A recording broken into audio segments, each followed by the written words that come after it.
I mean, if you want to really make money passively online, creating an online course actually is a great opportunity. Okay, so in today's conversation, I want to talk to you about how to create an online course. Of course, there is an element of passive income, but also you have to think about active income. So you have to work at least at the beginning in creating the course before actually moving into the passive realm of things. So here's the methodology I want you to pay attention to. First, you want to choose the topic of your course. Very important. I mean, if you want to really, what do you want to teach? It's not just about what you want to teach. It's all about what kind of expertise you have, right? Because the whole thing is that you have to be very sort of knowledgeable, but also methodical in making sure that you can actually articulate your thoughts around a specific topic. And you got to really make things engaging, because for folks to follow you, you have to really have something to say, and you have to be able to say it in a very constructive manner. Now, when you think about creating an online course, it's not people are not interested in listening to a university sort of lecture. No, you got to really pay more attention to the story, to the storytelling aspect of things. Tell a story. Of course, you are teaching. You are teaching around a topic, but you are telling a story. Very important. So when considering how to create an online course, choose a topic that you are uniquely suited to teach, where you have, let's say, industry insights, credibility, expertise, and passion. Plus, ensure the course topic has high market demand, because if you are passionate about a topic but nobody cares about, that's really bad. Okay, so industry insights, expertise, and credibility. For instance, you have worked in the industry for years or decades and have a high level of familiarity with your field, or you have cultivated knowledge or skills on the subject of your course over years or decades.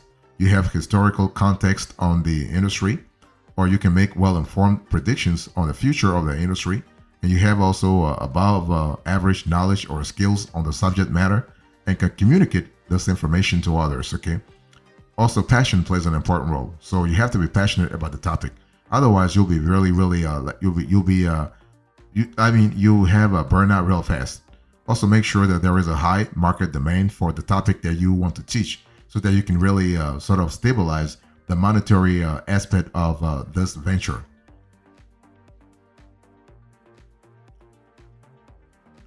If you want to create an online course this year, you want to conduct customer research, right? So you want to make sure that, I mean, this sort of falls back to what I said a little earlier about the market demand. So when you actually conduct market research, you'll have a clear idea what people are waiting for, okay? In terms of what people are expecting. So conducting user research and defining your ideal customer at the start of your online course creation journey, you are able to put yourself in a beginner's shoes. You are able to understand your customers' pain points, right? It's all about pain points versus value adding. You are able to learn what a student wants to achieve in terms of expectation. This helps a lot, and you know how to sell to them, right? So if you have a clear idea about your customer persona, you are able to craft a course that responds to their pain points. You can research Google Trends, you can browse Reddit and Quora, you can scavenge social media and forums. It's all about gathering as much intel as possible when it comes to the type of topics that people will be interested in learning. Okay, you can also set up phone interviews. So aside from doing secondary research on social media, connect with and contact prospective customers directly to see if they might be available to answer a few questions for a research call, right? It's all about gathering intel, okay? And so you want to really focus on their pain points. Very important. What kinds of problems can you solve here? Can you help solve? What are the challenges that your prospects are facing? And what would your goals be in taking in actually giving this course, right? And it's important.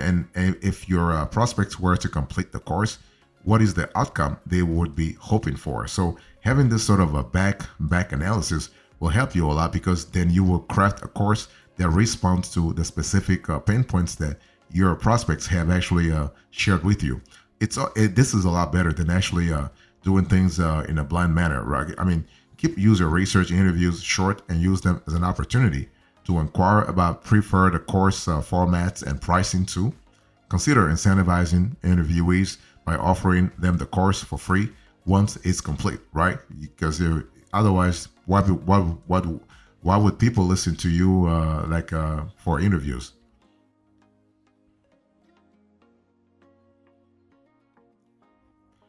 If you want to create an online course this year, you want to select the format of your course. Very important. Format of your course. Not only you're thinking about the format, but also the length of the course. So courses can actually range in different formats and mediums. So how you structure and deliver your course will determine how you market your course to buyers, how much content to include in your curriculum, and how much money you can reasonably sell your course for. So monetization, right? So there are three main types of course. You have mini course, multi-day course, and you have master class. So when you think about a mini course generally requires an hour or two to complete. It can take on different mediums, for instance, a series of emails or a playlist of 10 short videos.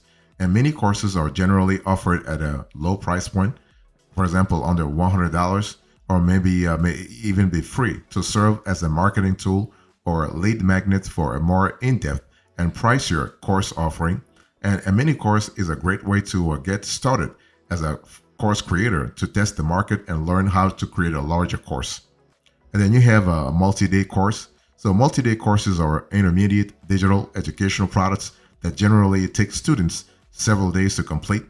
And they might include pre-recorded videos that break down the course into different levels or modules and include supplementary materials like worksheets and checklists. And they may also have quizzes to test learners along the way. So that's kind of cool. And these courses often fall into the price range of $250 to $2,000. So a multi-day course is ideal if you have already validated your idea through a mini course. Then you have also a master class. So that's really that's a good one. So master classes can be anywhere from weeks to months long and aim to provide buyers with a complete system for success. And this type of courses are generally sold to professionals and have a price point ranging from $300 to $5,000, even though you have master classes that cost even $10,000. So if this is your first time creating a course, you generally shouldn't start with a master class. Instead, you want to build up your experience creating mini courses and multi-day courses first, and also pay attention to your community, because a master class is better sold to a community, not to random individuals that you are actually are marketing to. You got to have a clear community first. And a masterclass course takes 40 to 60 hours to complete and includes more than 40 modules, over 50 videos, more than 45 technical sheets, and more. And so a community component is part of the offering. Okay, so pay attention to that, and this will help you, especially in the long run.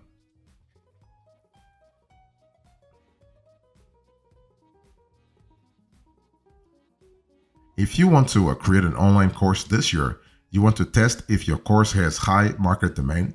So in business, it's very helpful to validate your idea before you launch your product to the world. So before spending money and time building a digital product that people may not buy, test whether there is truly a market demand before going full stream ahead with your idea.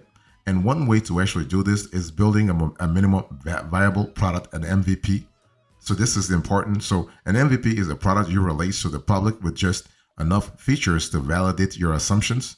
So when considering how to create an online course, create a minimum viable product version of your course, such as a mini course or even a free webinar to validate your idea. Okay, so that really can help you a lot. And so a mini course allows you to choose a topic you know very well and package your expertise or repackage your existing material. For example, blog posts, threads on X, email newsletter, into a format like an email course. So an email course also lets you capture the emails of people who will eventually market your bigger course too. And someone signing up and taking your mini course is validation when you think about it. Validation of market demand for a larger course on a broader topic. Create also a free webinar. So another MVP strategy is, like, if you're looking for validating the market demand of your course, is creating a webinar with an upsell. And the average conversion rate of a webinar can be around 20%. So seeing a conversion rate like this is validation that there is market demand for your bigger course.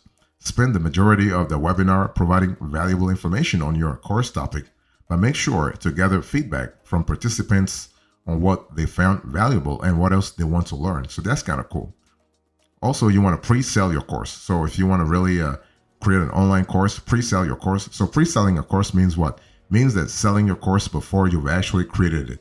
This is another mitigation strategy to avoid creating a course that nobody wants, right?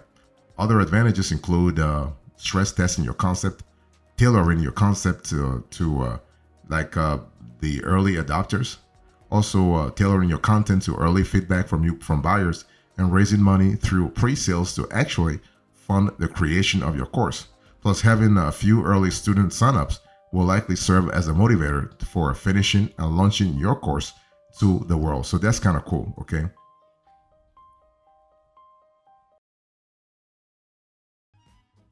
Also, if you want to create an online course this year, you want to outline your course content. It's all about methodology. It's all about actually clarity. It's all about you making sure that you are thorough enough, okay? So outlining your course content, coming up with the content of your course and logically dividing it into lessons requires you to put yourself into the shoes of a student, start from the desired end state of a student and work backward from there. So you want to break down content into modules and lessons. So this is kind of cool. And so once you have actually, the thing is the amount of content in your course and how many lessons you include, it will be determined in part by the type of course you create. For example, mini course, multi-day course, masterclass, as well as the associated completion time and cost. So once you have sorted that out, break down the course into distinct modules and lessons or sections and subsections. That's kind of cool. So you are able to categorize things, and you're also able to structure your course in a very digestible way, okay?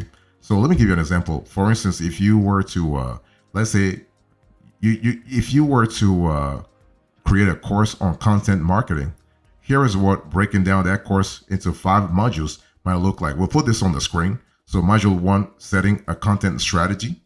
As you can see on the screen, module 2, writing content that converts. Module 3, search engine optimization. Module 4, managing a content calendar. And module 5, content distribution. And within that module, every module, you can have lesson 1, 2, 3, 4, 5. You know, like you can go as granular as possible. And you want to determine also the course formats of your lessons. So depending on the type of course you decide to create, the medium of your course could take many different forms. For a mini course that's free or low priced, you might opt for an email format where you limit the formats you use to text and some illustrative images or screenshots. However, for more intensive and higher priced courses, it's best to use multiple formats to keep your students engaged throughout the course. For example, instead of using only text or exclusively video, use a mix of formats to keep your students engaged. Okay, this is kind of important, and especially if you are actually talking to a very diverse sort of audience.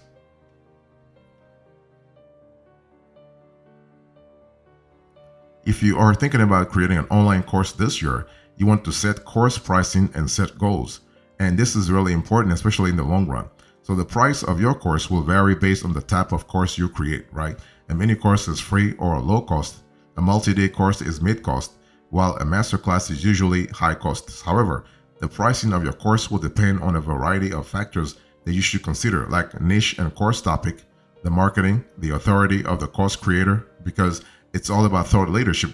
Why will people actually pay so much to sort of hear somebody who has no idea what he or she is talking about?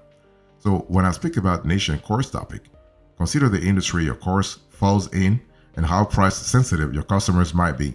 Customers buying a course on investing likely have a higher willingness to pay than customers purchasing a digital course on social media marketing. In terms of marketing, how much do you plan to spend on marketing campaigns? Ensure that the cost of spreading the word about your course is reflected in your pricing. Also, the authority of the course creator, so buyers will pay more for a course created by someone who is considered a proven industry leader.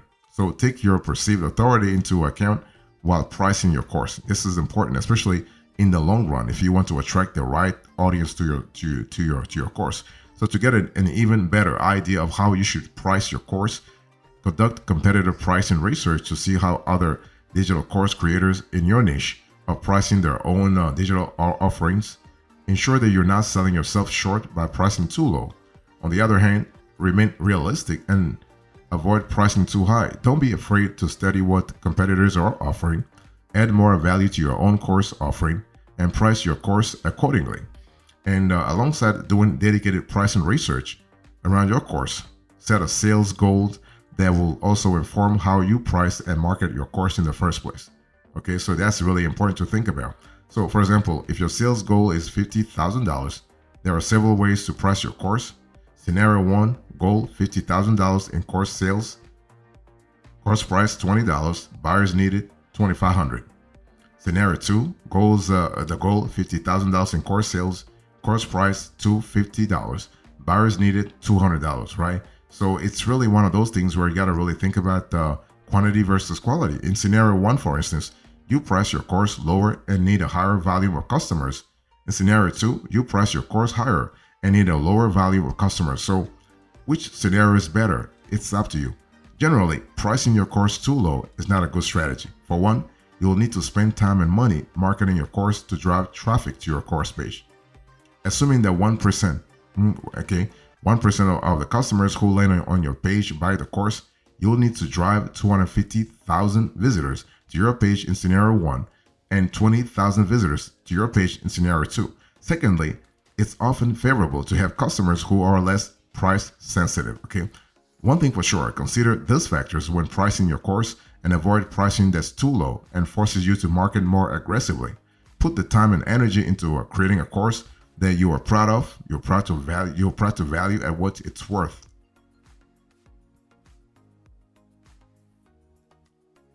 If you want to create an online course this year, you want to choose the right online platform, online course platform, and decide on exactly where you want to host your course content outline. And there are a range of different course platforms with unique features, but there are 3 basic types of online course platforms: standalone, all-in-one, and online course marketplaces. So standalone platforms give you a lot of control over your content and data. Examples of standalone platforms include Thinkific and Teachable, both of which integrate easily with e-commerce platforms. So you have so when it comes to standalone platforms, you have Thinkific, Teachable, LearnWorlds, Teachery. So a lot of flexibility there. And then you have all-in-one. All-in-one solutions put your marketing tools, website builder, and content delivery platform into one single place. And generally, all-in-one course platforms are the most expensive, but can be worthwhile because they let you sidestep using multiple tools to accomplish the same thing. So here's a list. You have a Kajabi, you have Podia, and you have a Kartra. So those are all-in-one solutions. And you also have online course marketplaces. So online course marketplaces offer a platform that comes with a built-in audience that can help surface your course more easily than you could on your own, right? It's all about it's about you having your let's say your Shopify store by yourself, or you selling on Amazon, for instance. You selling on Amazon or eBay for that matter. So, however, with an online course marketplace, you generally have less control over your pricing and data. So something to really think about. And so here are a couple of online course marketplaces. You have Skillshare, you have Udemy. One thing for sure, do not succumb to analysis paralysis when it comes to choosing your course platform. The actual content of your course is more important than where it's hosted online. So if the course platform you select lacks the features that you need, you can always switch, right? It's always important to think that way.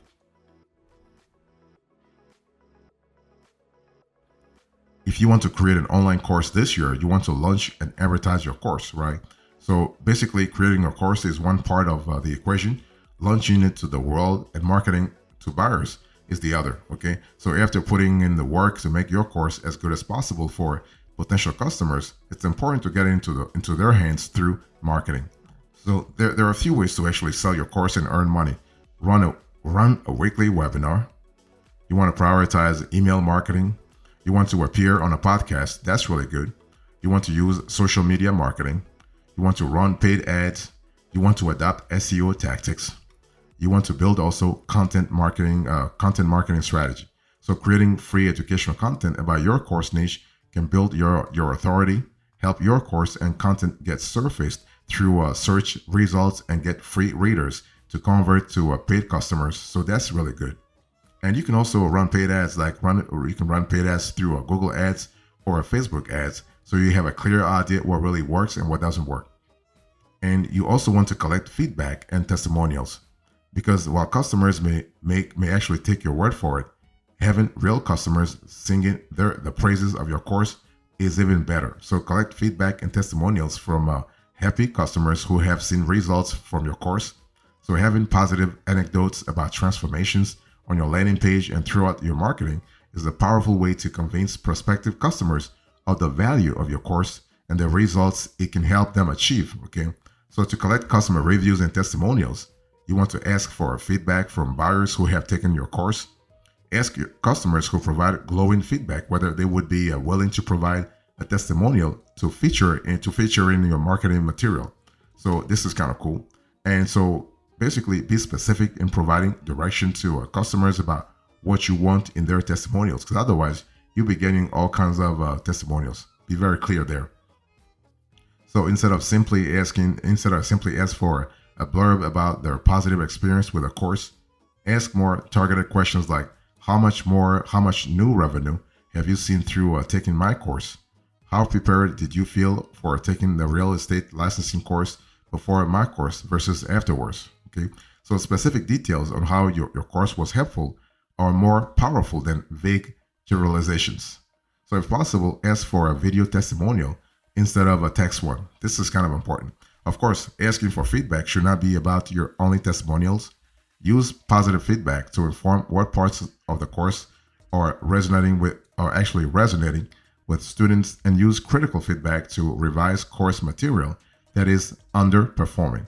So taking feedback to heart with each cohort of students that buys your course will allow you to gradually improve it over time and give your students the best learning experience possible. And that's really the goal, right? This should be the goal, at least in the long run. So overall, when you think about creating an online course, remember that there are many benefits of creating online course. You have online courses are scalable. Online courses are scalable. Online courses are low cost. Online courses have high margins. That's very important, because after the costs that go into production and marketing, the remaining revenue from a course can be profit. Okay. And online courses also generate passive income. So while passive income is never truly passive, there is upfront time, money, and effort. Successful online courses are close. Okay. So once you have created an online learning course, you can generate income from it continuously. This is especially the case if your course is download only and is not a cohort-based course with a live or a community component. Okay. So this is very important to look at things from a scalability point of view.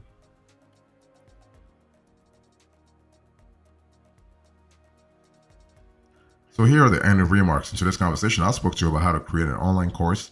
I give you the methodology and now the ending remarks. Thank you so much. God bless you. I'll see you next time. Until then, remember, stay marvelous.